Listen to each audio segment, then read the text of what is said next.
Welcome friends. So in this video we will discuss about ESIC paper 2019. So the paper is shipped 2nd and 26th February 2019. So friends, आज की इस video में हम बात करेंगे ESIC के paper के बारे में जो कि 26 फरवरी 2019 को हुआ था और ये इस वीडियो का पार्ट सेकेंड होने वाला है। पार्ट फर्स्ट अगर आपने नहीं देखा है तो पार्ट फर्स्ट देखिए जिसमें कि 1 to 25 क्वेश्चंस हैं और नेक्स्ट क्वेश्चन हम इस वीडियो में डिस्कस करने वाले हैं। So keep watching till the end. So हम बढ़ते हैं फर्स्ट क्वेश्चन की ओर। So question number 26, part first में 25 तक हमने कवर किया था, 26 से यहाँ पर कवर कर रहे हैं। So the 26 number question is the first referral level in the health care system is, means health care system का फर्स्ट रेफरल लेवल कौन सा होता है। हमारे ऑप्शन हैं, option number A tertiary health, B primary health care, C secondary health care and D primordial health care. So the right answer is option number C, secondary health care is a first referral level of health care system. The next question is the folic acid supplementation in pregnancy are mainly used for the prevention, means folic acid supplementation होता है pregnancy में, वो mainly किस चीज़ को prevent करने के लिए यूज़ किया जाता है। सो हमारे ऑप्शंस हैं, option number A neural tube defect, B gestational diabetes, C anaemia in mother, D anaemia in foetus. So the right answer is option number A NTD neural tube defect. The folic acid supplementation in pregnancy is mainly used for prevention of neural tube defect in pregnancy. So that is the right answer. The next question is question number 28, a plane that passes through the midline of the body, means ऐसा plane जो कि midline से होकर जाता है और divides it into equal right and left side is called, और midline को दो भागों में डिवाइड करता है right and left equal, so that is called, ऐसा कौन सा प्लेन है। So option number 1 is coronal plane, B mid sagittal plane, C oblique plane, D parasagittal plane. So the right answer is option number B mid sagittal plane, which is passes through midline and it is divides the body into right and left two sides. The next question is the sagittal intervention for plan management which involves cutting a nerve root to relieve pain is called, means जो sagittal intervention plan होता है for management which involves cutting a nerve, जो कि nerve को काटना भी उसमें involve होता है, to relieve pain, means pain को रिलीव करने के लिए नर्व काटना, जो सजाइटल इंटरवेंशन है वो किसके अंतर्गत आता है। ऑप्शन नंबर ए है cordotomy, B radiofrequency ablation, C cryo analgesia and D rhizotomy. So the right answer of this question is option number D rhizotomy. So the सजाइटल intervention for management of pain through the nerve cutting is called rhizotomy. So the option number D is the right answer of this question.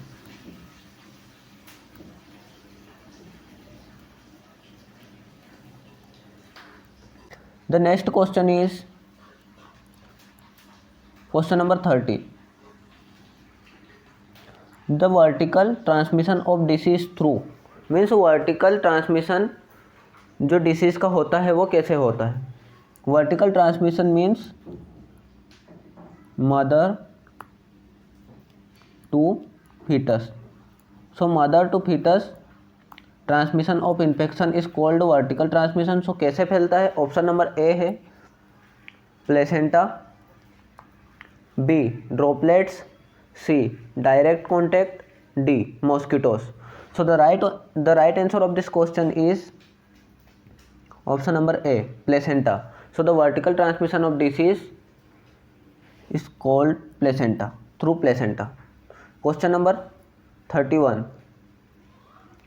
Which of the below is a confirmed indication of pregnancy? Means निम्नलिखित में से कौन सा indication है जो confirm pregnancy को दर्शाता है? हमारे option number A, foetal heart in ultrasound, B. Nausea and vomiting, C. Beta HCG in urine, and D. Amenorrhoea. So the right answer of this question is option number A, foetal heart is present in USG या फिर ultrasound. That is the right answer of this question. So the confirmatory indication foetal heart. The next question is a rapid grower among the following is. Means इनमें से जो speed में grow करता है वो कौन सा बैक्टीरिया या फिर माइक्रो ऑर्गेनिज्म है? सो द हमारे options Mycobacterium gordonae, B. Mycobacterium abscessus, C. Mycobacterium avium, and D. Mycobacterium bovis. So the right answer of this question is option number B, Mycobacterium abscessus. That is the rapid grower microorganism. So the right answer is B. The next question is question number 33. The causative agent for the disease Scrapi belongs to category of. Means Scrapi disease का causative agent निम्नलिखित में से कौन सा है? यह किस category से बिलोंग करता है? causative agent means options prions, bacteria, viruses और protozoas. So the right answer of this question is prions. The causative agent which belongs of scrapie disease is the category of prions. The next question is the cranial nerve affects in Bell's palsy is. Means Bell's palsy में कौन सी cranial nerve affect होती है? Option number 1 cranial nerve 7, B. Cranial nerve 9, C. Cranial nerve 2, and D. Cranial nerve 3. So the right answer of this question is option number A, cranial nerve 7, which is facial nerve and which affects the facial muscles.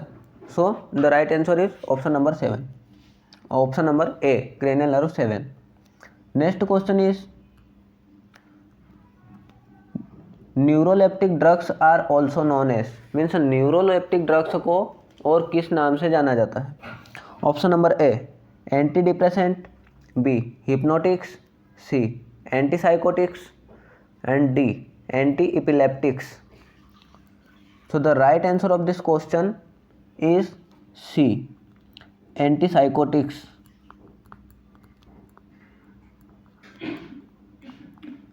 So neuroleptic drugs is also called as antipsychotic drugs. That is the right answer. The next question is question number 36. Introduction of solid foods along with breastfeeding is called. Means जो breast feeding होती है उसके साथ साथ solid foods add करना या फिर बच्चे को देना, दैट इज़ कॉल्ड, उसे क्या कहा जाता है? सो ऑप्शन नंबर ए है scheduled feeding, B. Conditional feeding, C. Demand feeding, and D. Complementary feeding. So the right answer of this question is option number D, complementary feeding. So solid plus milk और breast milk, these both are together is called complementary feeding. The next question of this session is 37. According to Maslow hierarchy, need to be well thought of by oneself as well as by other comes under. So the Maslow hierarchy के अनुसार जो अच्छे thoughts होते हैं, जो खुद से अच्छे थॉट्स की ज़रूरत होती है, जो खुद से आते हैं या फिर लोगों के द्वारा दिए जाते हैं, सो उन्हें क्या कहा जाता है या किसके अंतर्गत आते हैं मास्लो हायरार्की में? So the options are option number A physiological needs, B self esteem needs, C security and safety needs and D self awareness need. So the right answer of this question is option number B self esteem needs. So Maslow hierarchy के अनुसार जो अच्छे thoughts होते हैं उनकी जो ज़रूरत पता चलती है वो होता है खुद से या लोगों के द्वारा, उसे कहते हैं self esteem needs. That is the right answer. The next question of this session is question number 38. A cell that takes part in innate immunity by killing virus infected cells is. So जो cell, इनमें से कौन सी वो cell है जो कि virus जो kill करती है वायरस इन्फेक्टेड सेल्स को इन्नेट इम्यूनिटी में? So that is called innate immunity का जो पार्ट है. So options are neutrophils, T cells, NK cells and macrophages. So the right answer of this question is option number C NK cells. NK cells which takes a part in innate immunity by killing virus infected cells. The next question is question number 39. When performing suctioning on a patient, you should means suctioning करते समय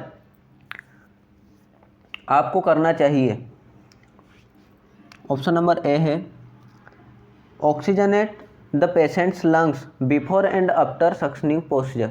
means patient के lungs को oxygenate करना चाहिए suction करने से पहले और सक्शन करने के बाद में. Second, perform suction on the patient for longer than 10 seconds each time. Means suction जो है वो 10 सेकेंड से ज़्यादा टाइम तक हर सेशन में करना चाहिए. सी है apply suction intermittently as the catheter is inserted. Means जो सक्शन होता है वो कैथेटर अप्लाई करने के बीच में ही इंटरमीडिएटली करना चाहिए. ऑप्शन नंबर डी है apply suction continuously while inserting the catheter. Means जो कैथेटर इंसर्ट है उसके साथ कंटिन्यूस सक्शन करना चाहिए. सो सक्शन करते समय आपको करना चाहिए ऑप्शन नंबर ए है जो है right answer. Oxygenate the patients lungs before and after the suctioning procedure. जिनसे सक्शनिंग करने से पहले और बाद में आपको ऑक्सीजनेटेड करना है पेशेंट को. क्वेश्चन नंबर 40 है respiratory rate multiply by tidal volume gives.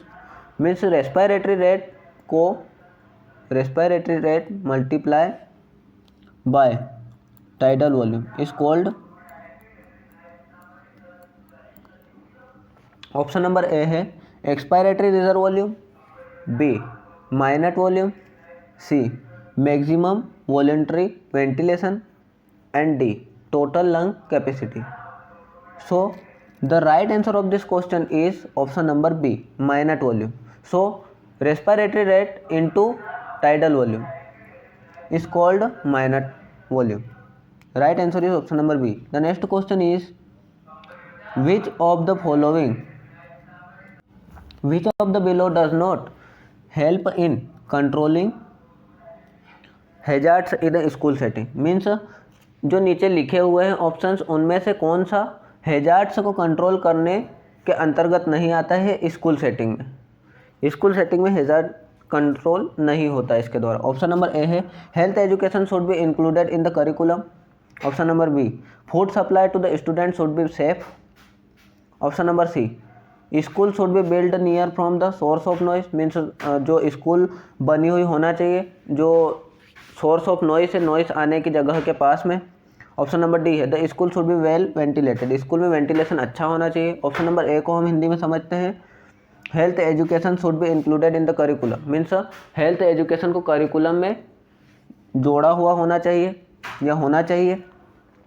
Option number B food supply to the student should be safe, means student को फूड सप्लाई करना सेफ होना चाहिए, सेफ फूड सप्लाई होना चाहिए। Option number C the school should be near the source of noise, so the right answer of this question is option number C, means school जो है वो noise वाले स्थान से के पास बनी होना, ये हेजार्डियस कंट्रोल का गलत उदाहरण है, मीन्स इससे हेजार्ड कंट्रोल नहीं, हेजार्ड बढ़ेगा। So the right answer is option number C. The next question is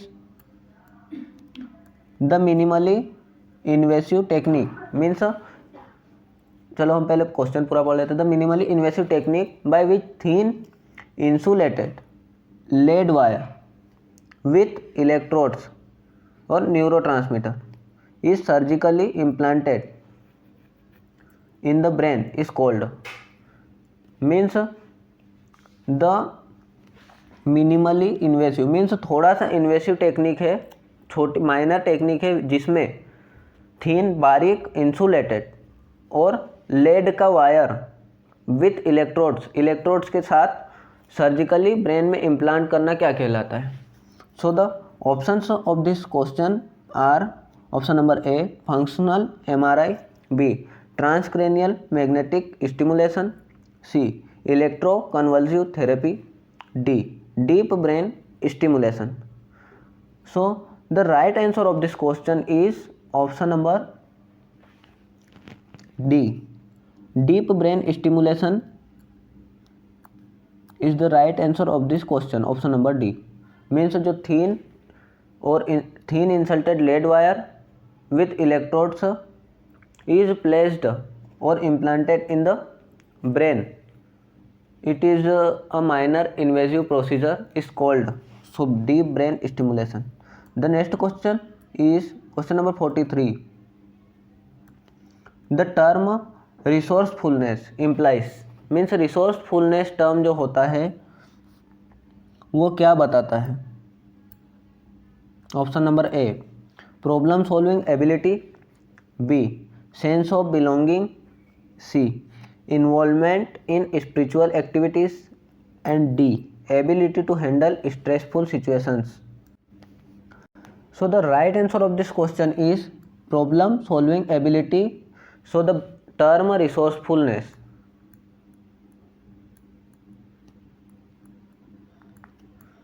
is defined as problem solving ability. So option number A is the right answer.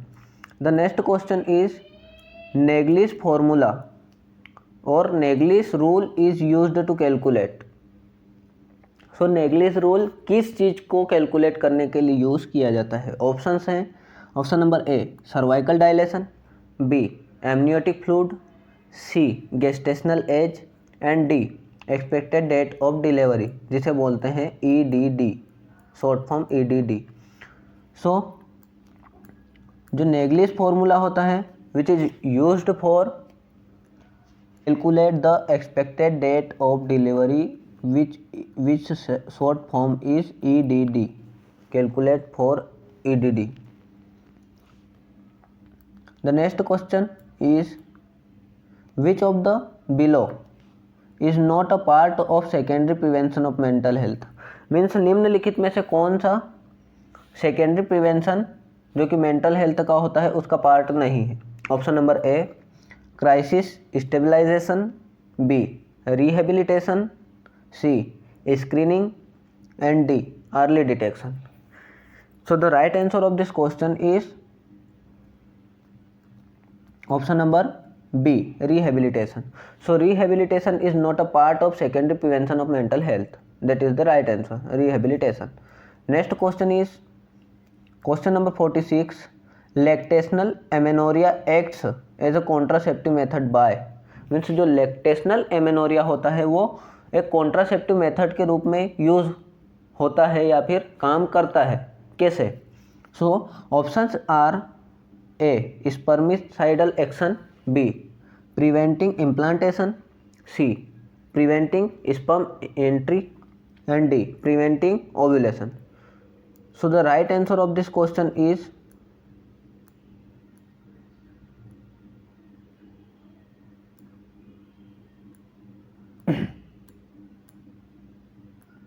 option number D. Preventing ovulation. So lactational amenorrhea is a contraceptive which acts on the prevention of or preventing of ovulation and acts as a contraceptive. The next question is question number 47. Bacillus cereus food poisoning is commonly associated with consumption of, means जो bacillus cereus food poisoning होती है वो commonly किसके साथ या किसके consumption से होती है? ऑप्शन है option number A green beans, B fried rice, C baked potatoes and D bottled honey. So the right answer of this question is option number B fried rice.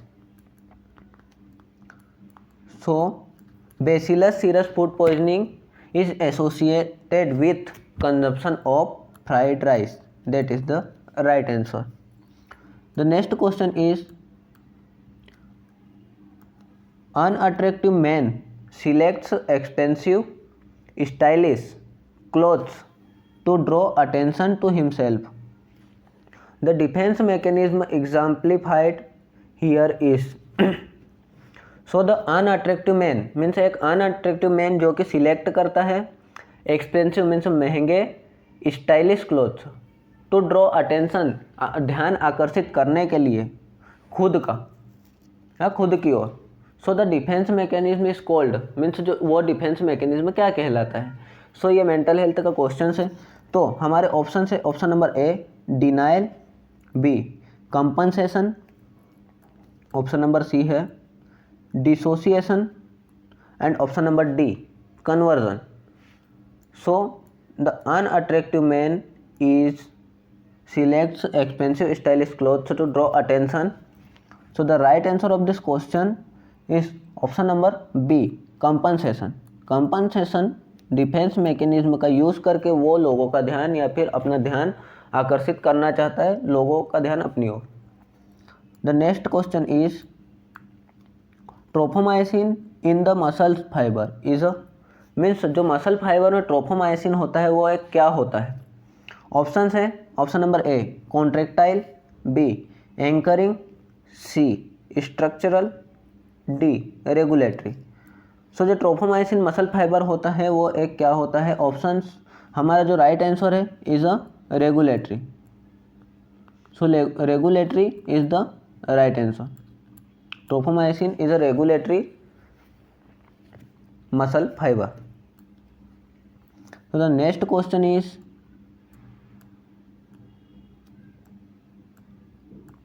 Pepsinogen in the stomach is secreted bye means pepsinogen जो होता है जो stomach में होता है वो कहाँ से सीक्रेट होता है? मीन्स स्टमक की किन सेल्स से सीक्रेट होता है?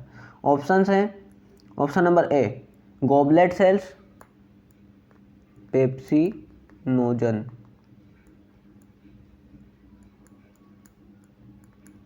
Goblet cells, B G cells, C parietal cells and D chief cells. So the right answer of this question is so the pepsinogen in the stomach is secreted by the chief cells in the stomach. So stomach की chief cells से pepsinogen secrete होता है. That is the right answer and it is the very important question of your upcoming exams and upcoming ESIC exam. So please remember this question. So this is our today's video and we will discuss the questions from 26 to 50.